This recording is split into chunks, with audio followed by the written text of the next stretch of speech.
So one great way to start thinking about this groove guitar playing is to take something that we all know pretty well, which I think 12-bar blues everybody knows. And I think we should play the 12-bar blues, and let's play it a number of times, and every time let's add something more to it. These are not necessarily techniques or hand positions to be memorized.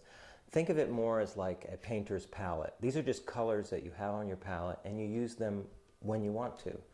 Think of it as like a toolkit. Like you have tools in your toolkit, and you use them when you need them.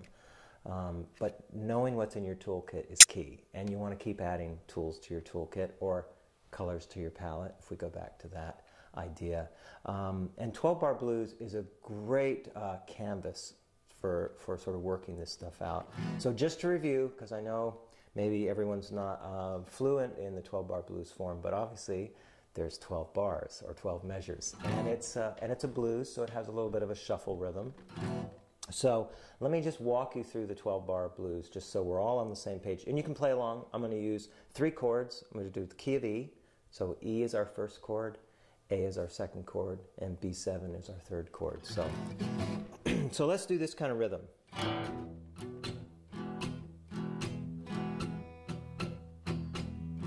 All right, so that's our rhythm. And our beat would be 1, 2, 3, 4. First measure, E, 2, 3. Second measure, E, 2, 3. Third measure, E, 2, 3. Fourth measure, E, 3. Next measure, A, 2, 3, 4. Next measure, A. Back to E, 1, 2, 3, 4. 2, 3, 4. B7, 2, 3, 4. A, E, B7. Let's take it around again. Here we go. 2. Third measure. Fourth measure. Fifth measure. Sixth measure. Measure 7. 8. B7, measure 9. A, measure 10. E, measure 11. B7, measure 12. Okay, cool little shuffle. Everybody kind of knows that feel, and you know that rhythm, it goes like that. It's not even.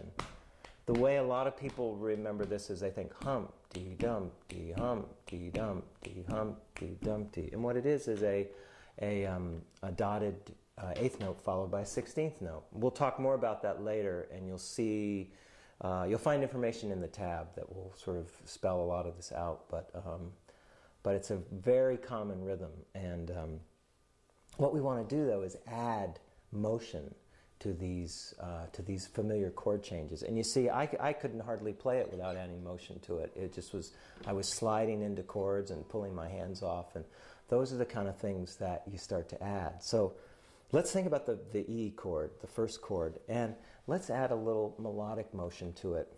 And what let's do is let's try this little, it's what I call a hammer-on, and then we add the 7 note of the scale. So it sounds like this. So instead of just going, let's do this.